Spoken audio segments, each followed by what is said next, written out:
Hello guys, welcome to my channel. This is MrWolf here. So I'm pretty excited to play this game called Blue Protocol. It's a very interesting game. It's a open world MMO, I guess, multiplayer, and it has a unique style that I really like. It's an kind of like an anime type of style. I've been waiting to play this game for a long time. I think it was like the day that I announced it. They're going to release this game, and they're going to release this game this year, I think. So I'm going to react to this YouTube channel called MMO Byte. I've been watching him for like a while now, and I think his channel is pretty interesting. So I'm just going to react to his channel and just to get to know more about the game, because I'm pretty excited to play this game. So let's just watch this video then. Wait, There are two different MMOs that are right. releasing this year that have the potential to truly succeed in any capacity, not by reinventing the wheel, rather by taking already established formulas and putting their own unique spin on them. These games are Blue Protocol and Throne and Liberty. Blue Protocol Yeah, is and an there's action that one as combat well. anime MMO that began development under Bandai Namco back in 2019, Mm. possibly much earlier, with Amazon Game Studios confirmed to be publishing the title globally in late 2023. Ever since Amazon was confirmed to be global publisher, many interested players have been left wondering a plethora of different questions. Will the game be pay to win? What regions will be supported? Is it a PC exclusive release? How horrendous is the censorship going to be? When can you play the beta? That's what I'm here today to discuss. Everything you need to know about Blue Protocol going into 2023 ahead of its official release. Before we go any further though, I do want to take a moment here to thank every one of our patrons over on Patreon. You guys allow me to... So just to let you know that I'm kind of like a big fan of anime games like this type of style. Like for instance, I used to play Blade and Soul. I used to play Genshin. Also they've released Tower Fantasy, Tower Fantasy I think. So I played that a bit. Played some other games, kind of like the same style to it, but I really like this game. These type of games, I think it's really interesting. I'm kind of like an anime guy, so I do like anime and all that stuff. So um, it's good that they're going to release a game that is that type of style. So it's pretty interesting. keep pushing out video after video, and I deeply appreciate all of your guys' support. Also, if you have a moment, consider following me over on Twitch. I stream there every weekend.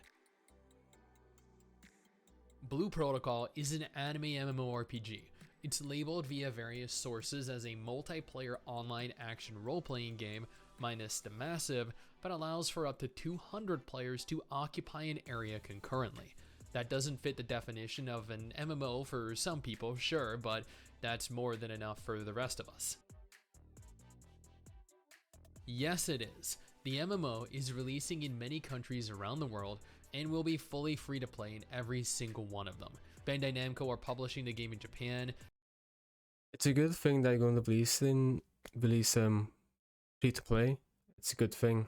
At least you don't have to pay subscriptions and all that. To be honest, just like World of Warcraft and Final Fantasy. I mean, I don't mind paying for subscriptions and expansions, but it's just sometimes it does cost a lot of money, like over time, I guess. But I mean, probably I hope this game is not pay to win as well. If it's pay to win, then it's not. I don't really enjoy games that pay to win, but I don't mind it as well, as long as it's not too much pay to win. Like the only way to be good at the game, you have to like buy everything. You have to buy like, the best gear and all that. So that's not really my thing. But yeah, I just hope this game is not pay to win, to be honest. So Smilegate is confirmed to be publishing the game in South Korea, and Amazon Game Studios for much of the global market, all of which have confirmed that they have no intention of altering the game's business model. Initially, Blue Protocol was confirmed to be in development for PC exclusively. After several years in development, Bandai Namco have confirmed a release on PC, with simultaneous releases on the PS5 and Xbox consoles.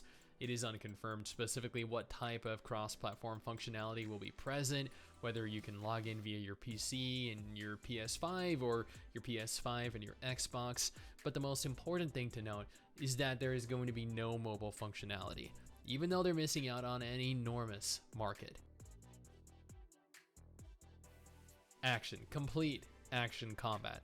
However, from my time spent in the closed beta, you also had the option to toggle a type of lock-on function as well, allowing players with significantly inferior reflexes and aim to not fall substantially behind those of you that are on the opposite spectrum. Action combat will always be the superior option. The combat of this game looks really good. Looks absolutely good. It reminds me of, like, how can I put it? Not Black Desert, but I'm like Genshin a bit. Like the combat it's between Black Desert and Genshin, kind of. Maybe I'm crazy, but that's how I feel. But I really like the combat. It's very smooth. It seems like it has a very good combat system. So option, especially with regards to casting and archer type classes. Prediction plays a large part in landing hits. This is more apparent when you factor in moving targets. Not quite. Much like Final Fantasy XIV, Guild Wars 2, The Elder Scrolls Online, Blue Protocol does not have a fully seamless open world. yeah, Rather, that's kind of a the game shame. utilizes a type of segregation separated by short loading screens. This means that to move from one city to the other, you're likely going to be required to move through a multitude of different loading screens, which doesn't mean that the zones themselves are small. On the contrary, many of the areas that I explored were so large that you didn't feel the impact of loading screens at all. But it does lessen to an extent the feeling you get of a truly freeing world without limitation. Yes, during the closed beta, we had access to 4 classes: the Aegis Fighter, the Twin Striker, the Blast Archer, and the Spellcaster, with Bandai Namco confirming at a later date the introduction of the Heavy Smasher.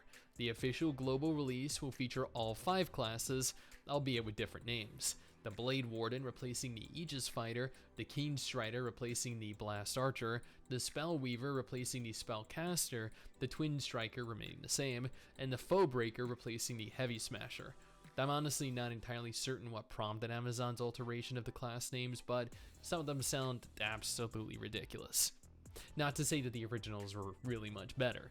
The class system lacks the Holy Trinity system that is so often found within MMOs, meaning there is no symbiotic tank healer DPS relationship present. Instead, each player will be required to be self-sufficient, so if you die, it's because you screwed up, not because the healer didn't heal you. There is no dedicated that's kind of brutal, healer, to be so honest. there will be nobody to blame other than yourself. It reminds me of Dark Souls or Elder Ring. Like, it's your fault if you screw up. It's like, you know, you're in control on yourself if you don't do the right techniques or you don't try to fight the boss in the correct way. It's on you. So it doesn't matter what happens, it's gonna be your fault. So Yes, thankfully, yes. This is not a gacha game. While it might have some gacha elements present, this is a far cry from a gacha game. Players will be able to choose their gender and craft their character from a predetermined number of facial and body sliders, customization options, hairstyles, colors, and the like, allowing you to live out your new fantasy life however you want. the game looks really incredible, to be honest. This is I where hope people not. get quite To be combative, honest. arguing the fairness of the systems confirmed to be present in the Japanese version of the game. Blue Protocol is confirmed to have a season pass with separate rewards for both Right, free and premium players. It's not too bad. Free will feature a maximum of 60 slots, with premium totaling 100. Premium also gains 25 slots skipped for free. It is confirmed to have a gacha system present, but not for gear or for characters. Rather, the gacha feature is going to be purely cosmetic, offering chances at unique outfits, unique mounts. This will be of large benefit to Bandai Namco, as players are going to continue to roll to obtain the outfit purely for cosmetic bragging rights. However, at the same time, they'll also be alienating those of us that typically support I don't really like games those by mounts, to be purchasing honest. new mounts They and don't new look bad, outfits but in MMOs like World of Warcraft or Final Fantasy XIV, because we're used to that safety net, that guarantee that we'll receive what we're paying for the $20 or $30 single-time investment. There will be a consumable shop present where players are able to purchase items to increase the success rates when crafting items that will allow you to receive additional rewards from dungeons. Free players are limited to a certain number of these items, where premium players can obtain significantly more. There will also be items that will allow you to immediately complete quests to obtain the rewards without investing time into physically participating in them. Ultimately, this has fueled the discussion that the game is going to be very pay to win, and whether that is true or not is entirely dependent on your definition of pay to win. Will paying provide an advantage over non-paying players? Yes, definitely. Will it have a substantial effect on you though? No, not at all. Yes, it was already confirmed by Amazon themselves that the game is going to be altered to an extent to better suit the Western market. According to the studio, there will be a few minor differences between the Japanese and Western versions of Blue Protocol. The main reason for this is that we're aiming for a teen rating for our market so that Blue Protocol becomes a title that our friends and family can play together. For reference, Japan does not have a teen rating and can potentially feature more revealing outfits, uncut dialogue, and entire scenes that are either taken out or altered to the point where it's unrecognizable in the global version. We've seen the types of censorship Amazon engages in personally with Lost Ark, as has been repeatedly discussed and showcased online. A question I hear repeatedly echoed throughout the community is exactly how massive the game is going to be. Blue Protocol uses a type of channel system much like the vast majority of MMOs out there. Each channel has a set number of players able to exist concurrently within it before new players are sent to a new instance of the same area. Max capacity differs between types of zones. Cities and towns have a maximum number of 200 people allowed concurrently before new instances are created. Out in the field, outside of towns and cities, the maximum is up to 30 players.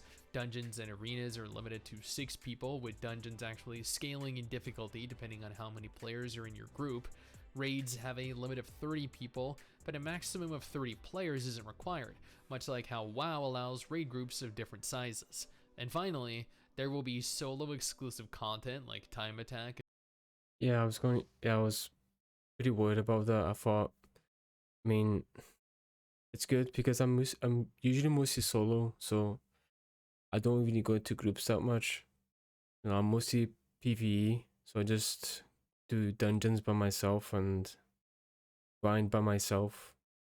So it's a good thing that they're focusing on, you know, people are just mostly just do things by themselves, so it's pretty good then. And score attack. Yeah. One of the most common misconceptions about Blue Protocol is that it's your average MMO. You run dungeons, dungeon bosses drop gear, then you run raids, raid bosses drop gear, rinse and repeat. That is not the case. All gear in this game is crafted, meaning bosses don't drop gear. Bosses drop materials, and after acquiring a set number of items, you can craft your gear. As loot is completely RNG, this means that someone could obtain... Yeah, I do like that though. I do like the to grind materials and try to craft your own stuff. I think you have more appreciation on you when you're trying to grind stuff. I think it's mostly interesting to do that because I think it's just fun, to be honest. Just try and defeat monsters, kill the bosses, get materials, you know, craft your own weapons and armors.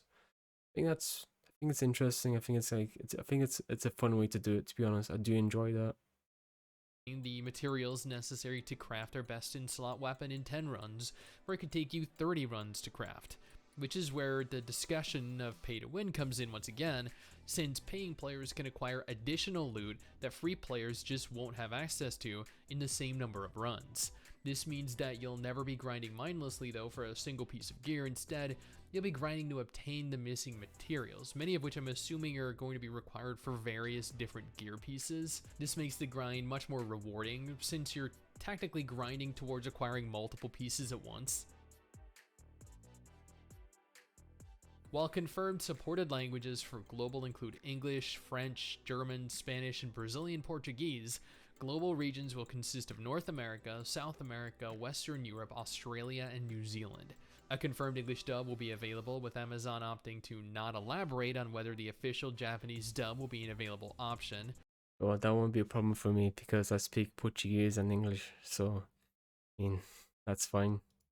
Within Asia, the game has a confirmed South Korean release, with most of Southeast Asia suffering from IP blocks and potentially European regions that have laws and regulations banning video games with gacha, unfortunately. Originally, a final Japanese closed beta was slated for January 14th through January 16th, 2023. However, due to some pretty severe complications, the Japanese beta test was delayed until sometime in March 2023. This is a delay of 2 whole months and could potentially affect the release date Bandai Namco are aiming for.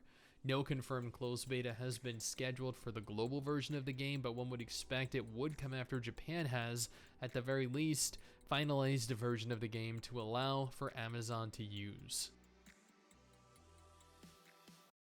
Spring 2023 in Japan, and while a little more vague, the second half of 2023 for global.